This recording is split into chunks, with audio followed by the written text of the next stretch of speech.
Hello everyone. So we're back once again, and now we're going to start off with a section titled "Using the Cross Entropy to Classify MNIST Digits." So far we have covered the first two chapters of the book, and the first two chapters covered classifying MNIST digits. The second chapter covered backpropagation algorithm, and now we're looking at ways to improve our neural networks. So in the first video for this chapter, we had a look at the cross entropy function, and now we're going to have a look at how to use that cross entropy function in classifying the MNIST digits. Alright. The cross entropy is easy to implement as part of a program which learns using gradient descent and backpropagation. We'll do that later in the chapter, developing an improved version of our program for classifying the MNIST handwritten digits network.py. The new program is called network2.py and incorporates not just the cross entropy but several other techniques developed in this chapter. Okay, so the code is available on GitHub. For now, let's look at how well our new program classifies MNIST digits, as was the case in Chapter 1. We'll use a network with 30 hidden neurons and we'll use a mini batch size of 10. So set the learning rate to eta is 0.5 and we train for 30 epochs. The interface to network 2.py is slightly different than network.py, but it should still be clear what's going on. You can, by the way, get documentation about network.py's interface by using commands such as help network2.network.hgd in a Python shell. Okay, so you can just load up the code from GitHub and uh, run this stuff, but I'm not going to do that. I'm just going to have a look at the logic here. Okay, in chapter 1, we use the quadratic cost and the learning rate eta is 3 as discussed above. It's not possible to say precisely what it means to use the same learning rate when the cost function is changed. For both cost functions, I experimented to find a learning rate that provides near optimal performance given the other hyperparameter choices. There's incidentally a very rough general heuristic for relating the learning rate for the cross entropy and the quadratic cost. As we saw earlier, the gradient terms for the quadratic cost have an extra sigmoid prime, which is sigmoid into 1 minus sigmoid term in them. Suppose we average this over values for sigmoid and the integral gives us 1 over 6. We see that very roughly the quadratic cost learns an average of 6 times slower for the same learning rate. This suggests that a reasonable starting point is to divide the learning rate of the quadratic cost by 6. Of course, this argument is far from rigorous and shouldn't be taken too seriously. Still, it sometimes can be a useful starting point. So again, this is reiterating what we had looked at in the previous video, that you cannot compare learning rates for two different cost functions. But if you still are adamant to, then a very crude way of doing that would be in this fashion, wherein you knew that this extra term is present in the quadratic cost, right? So if you integrate it over the values for sigma, average over the values for sigmoid, you get 1 over 6 because sigmoid lines is the range 0 to 1. So very roughly and very crudely speaking, this means that the quadratic cost learns 6 times slowly as compared to the sigma to the cross entropy cost function, and hence they gave this argument, but the author is again saying that this is not to be used in a very professional environment. Note, by the way, that the net.largeweight initializer command is used to initialize the weights and biases in the same way as described in chapter 1. We need to run this command because later in this chapter we'll change the default weight initialization in our networks. The result from running the above sequence of commands is a network with 95.49% accuracy. That is pretty close to the result we obtained in chapter 1 using the quadratic cost. Okay, so again, what they're saying is that they ran the program with just by swapping the quadratic cost for the cross entropy cost and changing the learning rate, but the accuracy is quite similar to what was earlier for the same number of hidden layer neurons. Okay, let's also look at the case when we use 100 hidden neurons, the cross entropy and other key and otherwise keep the parameters the same.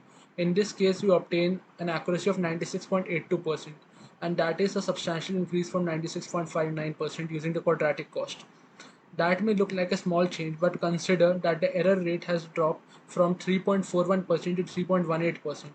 That is, we've eliminated from 1 in 14 of the original errors. That's quite a handy improvement, right? So this is quite self-explanatory. It's encouraging that the cross-entropy cost gives us similar or better results than the quadratic cost. However, these results don't conclusively prove that the cross-entropy is a better choice. The reason is that I've put only little effort into choosing hyperparameters such as learning rate, mini batch size, and so on. For the improvement to be really convincing, we'd need to do a thorough job optimizing such hyperparameters. Still, the results are encouraging and reinforce our earlier theoretical argument that the cross entropy is a better choice than the quadratic cost. Of course, this, by the way, is part of a general pattern that we'll see through the book, and indeed through much of the rest of the book. We'll develop a new technique, we'll try it out, we'll get improved results. It is, of course, nice that we can see such improvements, but the interpretation of such improvements is always problematic. They are only truly convincing if we see an improvement after putting tremendous effort into optimizing all the other hyperparameters. That's a great deal of work requiring lots of computing power, and we are not usually going to do such an exhaustive investigation. Instead, we will provide on the basis of informal tests like those done above. Still, you should keep in mind that such tests fall short of definitive proof and remain alert to signs that the arguments are breaking down. Okay, so this was also, I believe, quite self-explanatory.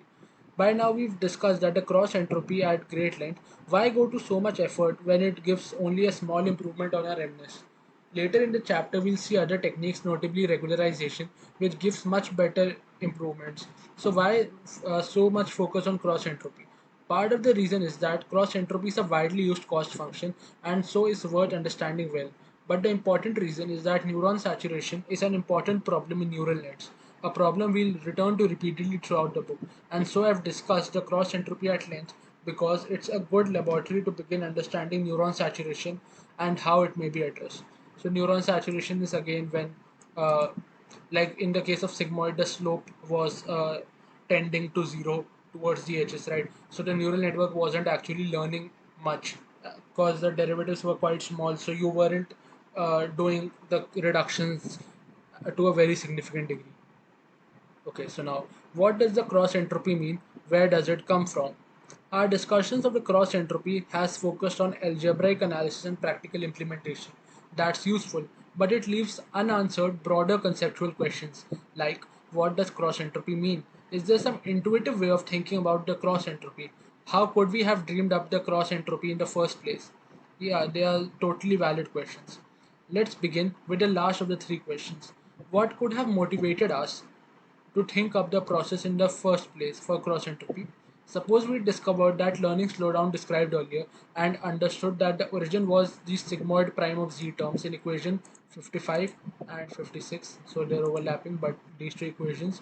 So after staring at those equations for a bit, we might wonder if it's possible to choose a cost function so that sigmoid prime of z never disappeared.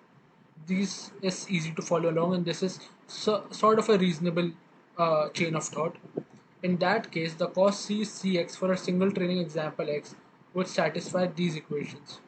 Okay, so what they're essentially saying is instead of getting sigmoid prime of z term, they wish that they had terms like this, where the sigmoid prime of z term wasn't there.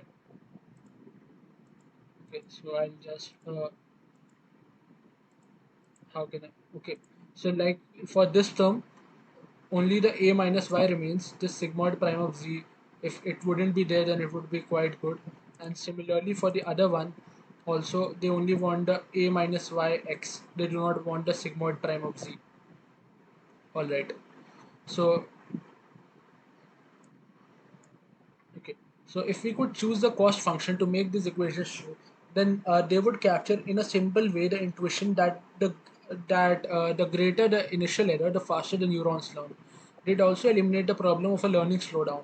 In fact, starting from these equations, we'll now show that it's possible to derive the form of the cross entropy simply by following our mathematical noses.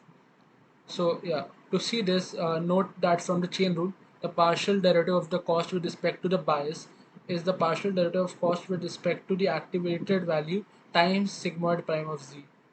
And if you use the derivative of the sigmoid, then you get sigmoid of z into 1 minus sigmoid of z, which is essentially a into 1 minus a. So you can substitute the partial derivative of the cost with respect to the bias to be the partial derivative of the cost with respect to a times a into 1 minus a.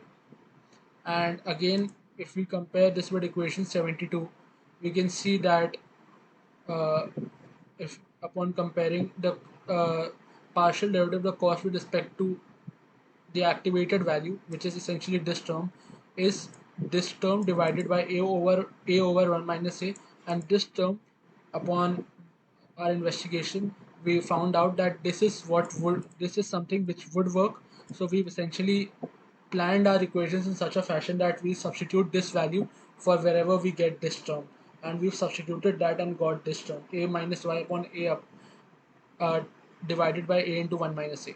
And again, you just simply integrate the function and you get this. And since you're not doing definite integration, like integration on some limits, you're doing indefinite integration, you get this constant as well. And this is a very straightforward integration. You just convert this into partial fractions. So I'm not going to go into that, but you can use some website if you're not familiar with integrals, or you can just take the author at his face value. This is the contribution to the cost from a single training example X. To get the full cost function, we must average over training examples, obtaining this. So you average over all the training examples. Where the cost here is the average of the individual constants.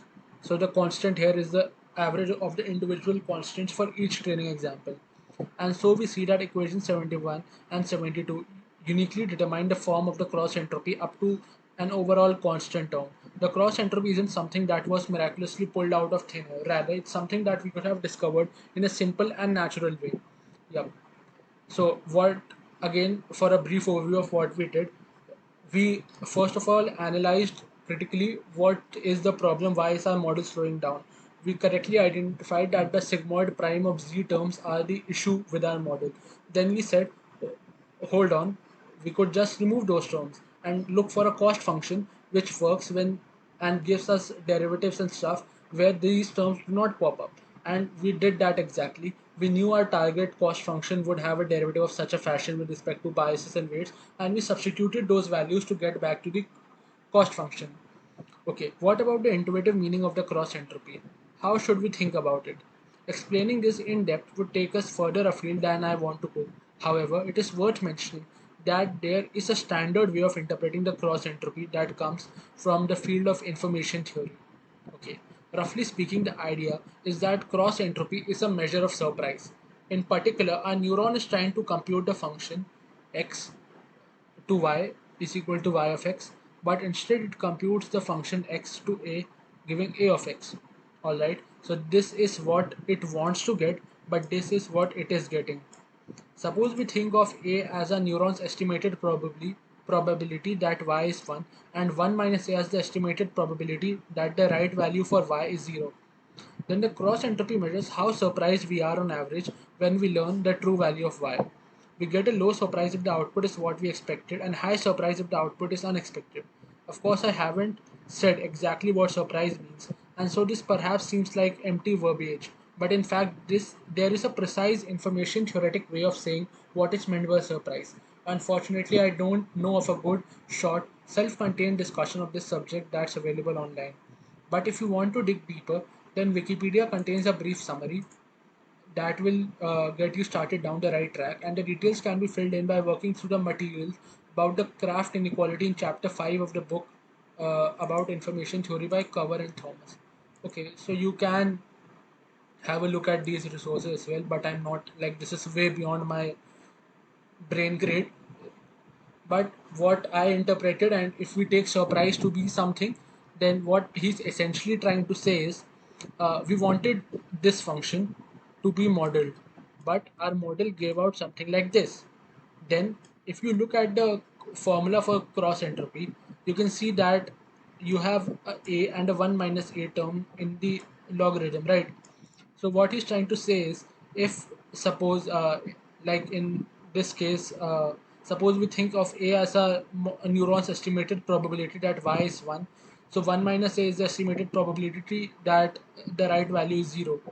So on an average, if we get a very close value to 0, right? So to be more precise, suppose we get a small value of the cost function, then we wouldn't be surprised, right? Because that is what we want. We want our model to predict the right values, and if it does, then it's working, voila. But if it does not, then we'll be surprised. We'll try to like fix it and this. Then maybe this is one context in what you can think of.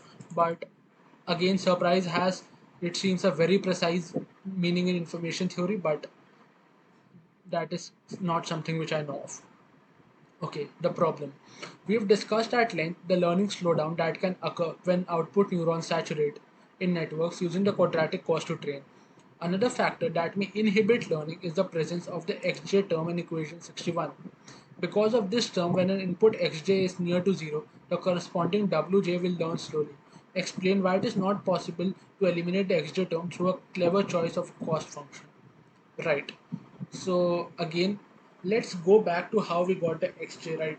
Xj came from the very last derivative. You had the linear combination wj xj plus b, which is the very foundation of a neural network, right? So when you take the derivative with respect to the weight wj, you'll always have the xj term. It is not dependent on the cost function. You're not really getting xj from an expression of the cost function or its derivative or its integral or anything of that fashion. You're getting xj when you take the derivative of wj xj plus b with respect to wj. So the derivative of b with respect to wj would be 0, and the derivative of xj wj with respect to wj would be xj, because xj is the constant here and the derivative of wj with respect to wj is 1. So this is why we cannot eliminate xj. Okay, softmax. Alright, so let's have a look at how long this is. Uh, I guess we can do this. Yep.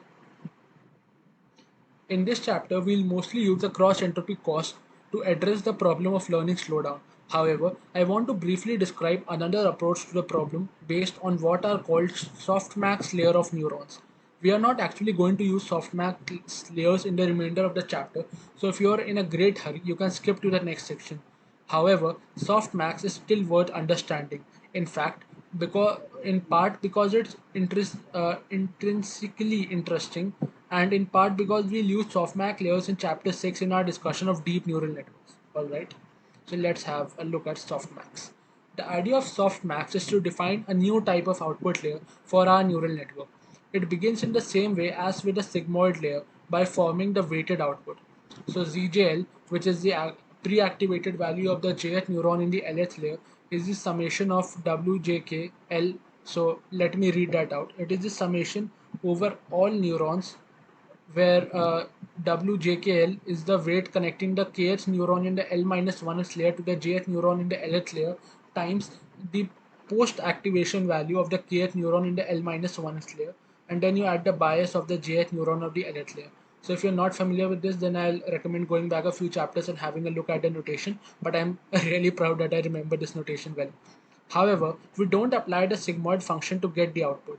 Instead, in a softmax layer, we apply the so-called softmax function to the ZJL. According to this function, the activation AJL of the jth output is this.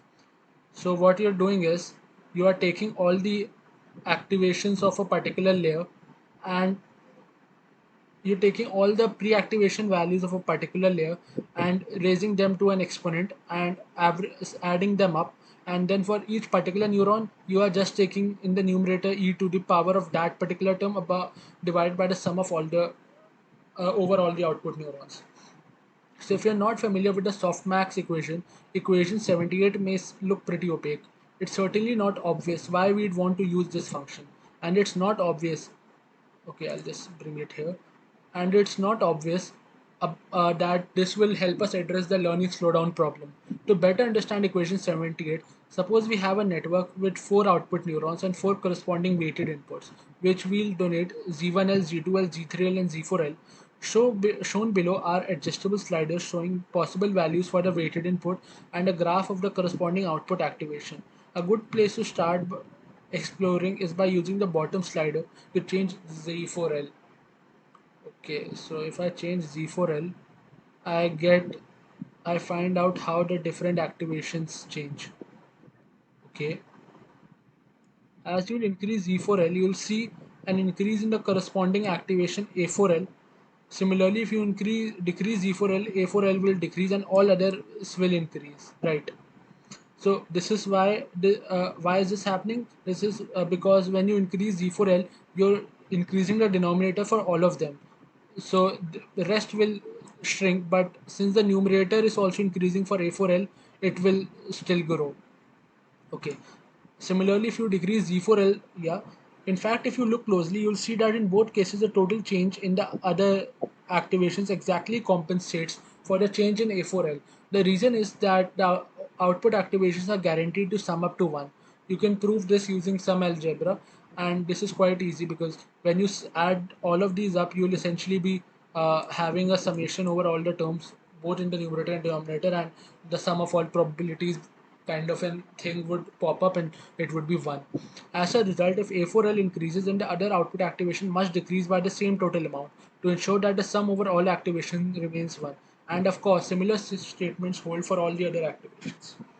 Okay, equation 78 also implies that the output activations are all positive since the exponential function is positive, right? Combining this with the observations in the last paragraph, we can see that the output from the softmax is a set of positive numbers which sums up to 1. Yeah. Since a probability distribution sums up to 1 and all these terms are also summing up to 1. In other words, the output from the softmax layer can be thought of as a probability distribution. Right. The fact that the softmax layer outputs a probability distribution is rather pleasing. In many problems, it is convenient to be able to interpret the output activation AJL as the network's estimate of the probability that the correct output is J. So for instance, in the MNIST classification problem, we can interpret AJL as the network's estimated probability that the correct digit classification is J. By contrast, if the output was a sigmoid layer, then we certainly couldn't assume that the activations formed a probability distribution. I won't prove this explicitly, but it should be plausible that the activations from a sigmoid layer won't in general form a probability distribution. And so with a sigmoid output layer, we don't have such a simple interpretation of the output activations. I'll be back in a second. There's someone in the door. Right, I'm back. Sorry, there was someone in the door, but I'll explain this part once. So, uh, why softmax would be a good answer for the MNIST classification problem is that you can now, if you get like 9 outputs from the 10 outputs corresponding to the 10 different digits 0 to 9, then you can just look at the post activation values and interpret them as probabilities rather than having to say wait and use the sigmoid and do some additional stuff, right? So and this is what this paragraph is talking about. And for this paragraph, they are saying that there's no reason for the sigmoid to be outputting a probability distribution. We did not see any such pattern, and so in general, there's no reason to assume that. All right. So now an exercise. Construct an example showing explicitly that in a network with a sigmoid output layer, the activation output activations AJL won't always sum to 1. Okay, so I'm not going to do this exercise like again and again. So we'll start to build up some feel for the softmax function and the way softmax layers behave.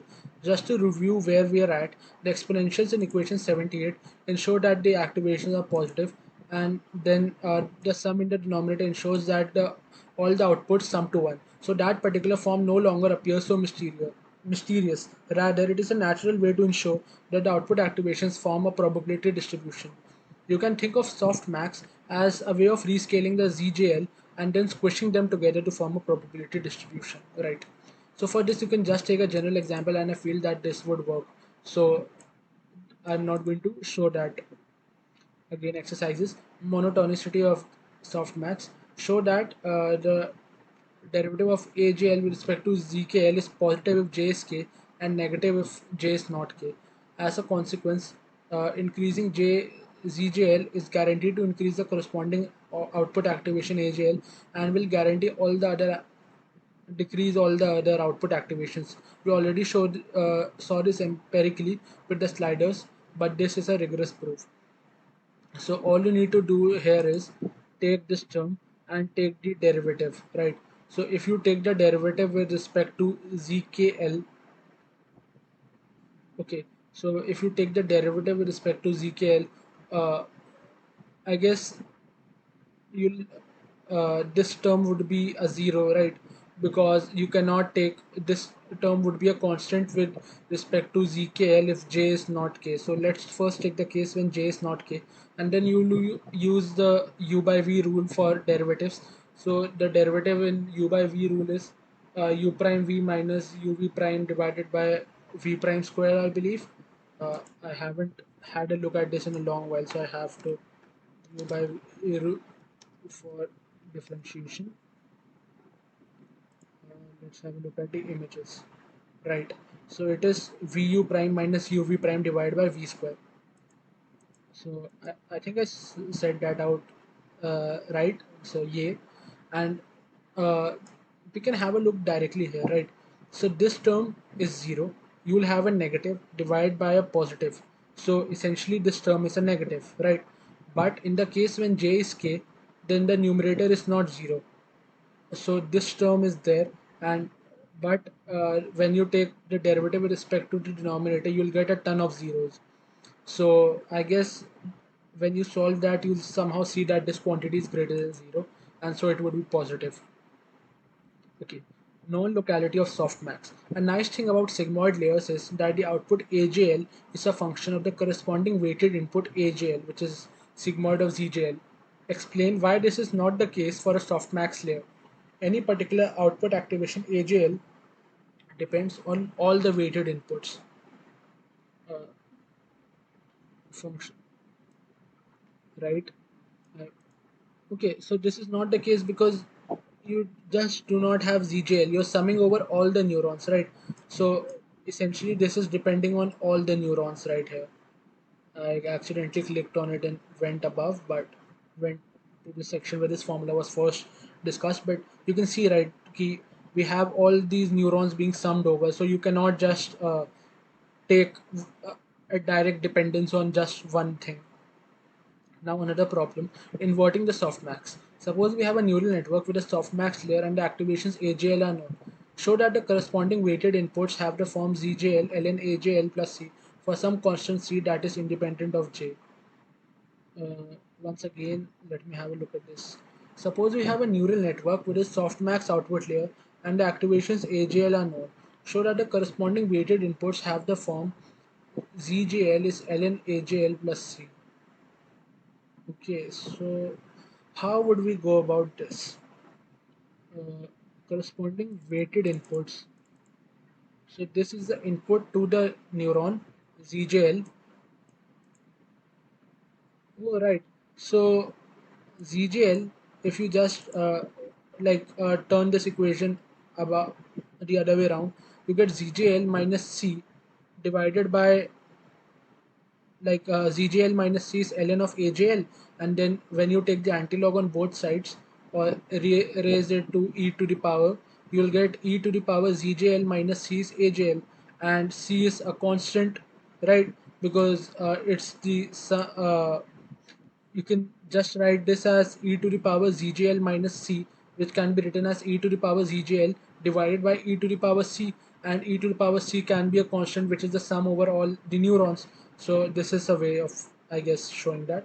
If I'm making some mistake, then do comment down below, but I think that these logics are working quite well right now. Okay, so let's complete this section. Alright, the learning slowdown problem.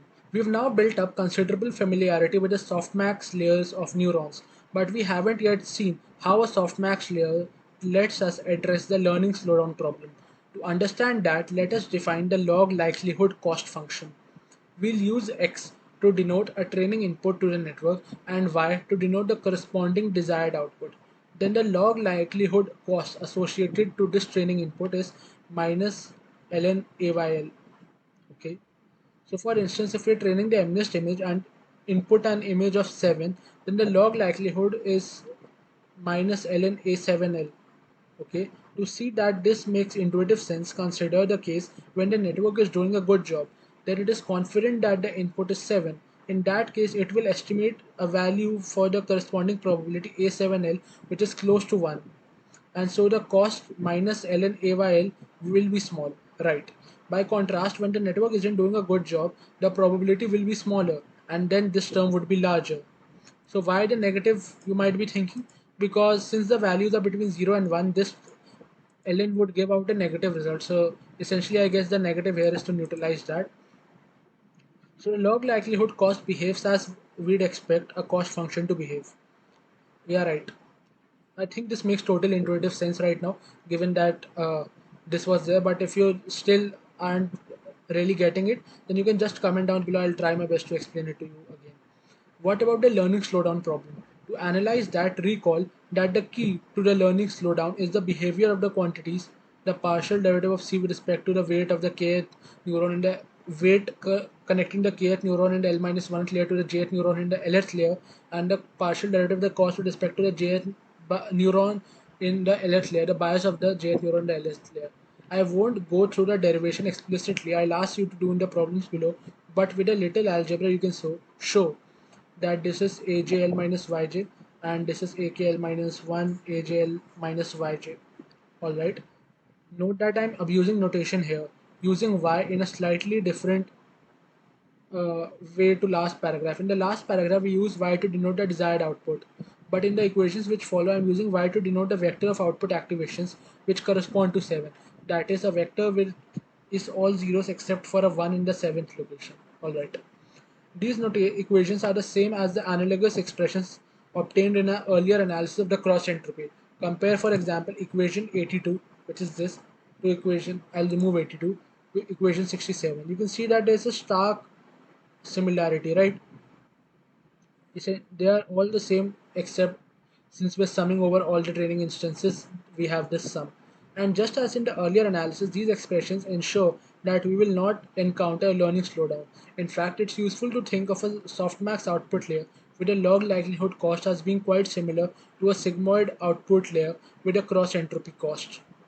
Okay, so what they're trying to say here is, first of all, how did they get this?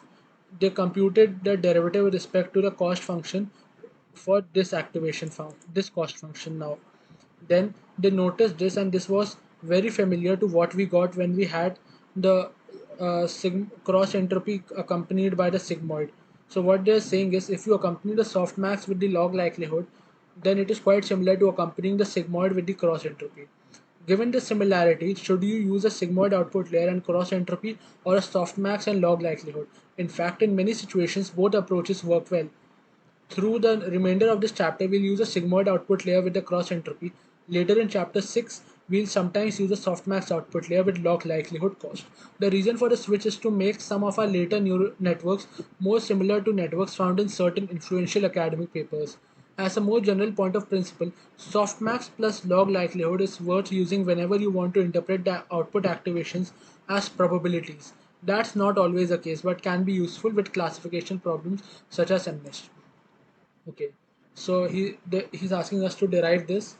So if we take this, and now we want the derivative with respect to the bias. So first of all, we'll take the derivative with respect to AYL. You'll get 1 upon AYL. Then you'll take the derivative with respect to ZYL. You will get the prime of your. It's not so easy to speak out, I guess. So give me a moment, I'll probably look for something. Right. So these are the solutions. So let's just go over them. We began with, oh, I forget again and again that we need to use the equation of backpropagation. We begin with this. This is our definition of error, right? The derivative of the cost with respect to the bias. And by using the definition of delta JL, you can substitute this as the derivative of cost with respect to ZJL. Then using the chain rule, instead of ZJL, you can use AKL, since AKL is more into close to the cost, and since cost only depends on this, you will get minus 1 upon AYL, the partial derivative of the post activated values with respect to the pre activated values, and this is just a derivative of minus log this. At this point, we must treat the two cases separately using the equations derived in exercise 5. So if j is y, then okay, this is all the jargon.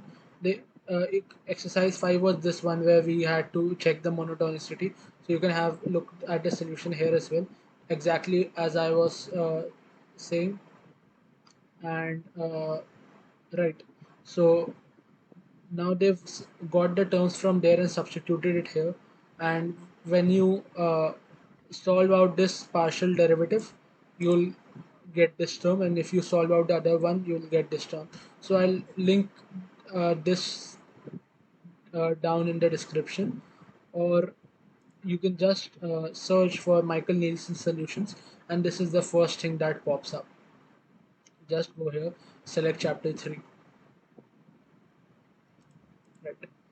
Now, where does the softmax name come from? Suppose we change the softmax function so that the output activations are given by this, where you have a positive constant.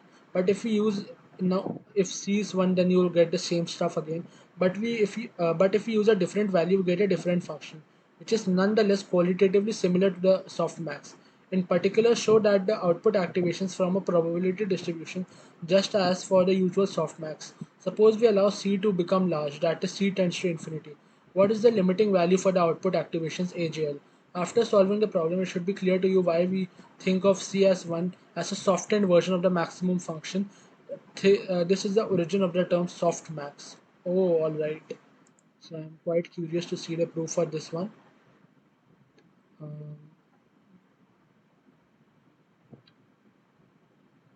Here, right? So now we have a C greater than 0. All of these terms are greater than 0. So the sum of outputs is still 1. This all works right well. So now what happens when C tends to infinity? So what we are going to do is we've written the expression slightly differently, and we've taken this term for AJL. We've essentially moved it. If you solve this term, you'll see that this is the same as that term, because if you take the inverse, you'll take the denominator common, then you'll get the k is equal to j term also in the summation, which has currently been removed. So they've changed this to get a limit expression, and if ZJL is not the maximum weighted input, then there exists a m ZML greater than ZJL. Then we have the limit C tends to infinity, ZML minus ZJL is plus infinity, and since all the terms are positive, the limit is plus infinity, and therefore the limit C tends to infinity for this is 0, because the denominator is tending to plus infinity. So if ZJL is one of the n is greater than equal to 1 maximal weighted output, we will have for k such that ZKL is under maximal weight. Okay, so like this is not something which you can just read out, right? I highly encourage that you go ahead and have a look at the proof yourself. But at the end, we'll see that if C is 1, we still put more weight on the bigger values because of the exponential, but we take them all of them into account, not just the maximal ones. Hence the softmax name. So the limit is 0 if ZJL is not the maximum weighted input, and 1 over n if ZJL is one of the n maximal weighted inputs. Alright. And now backpropagation with softmax and a log likelihood cost. In the last chapter, we derived a backpropagation algorithm for a network containing sigmoid layers. To apply the algorithm to a network with a softmax layer, we need to figure out an expression for the error. Delta JL is the derivative of C, partial derivative of C with respect to ZJL in the final layer. Show that the suitable expression is AJL minus YJ. Isn't that the same thing which we did above? Using the expression, we can apply the backpropagation algorithm to a network using a softmax output layer and a log likelihood cost. Yeah, right. Isn't this the same thing as to what we did above?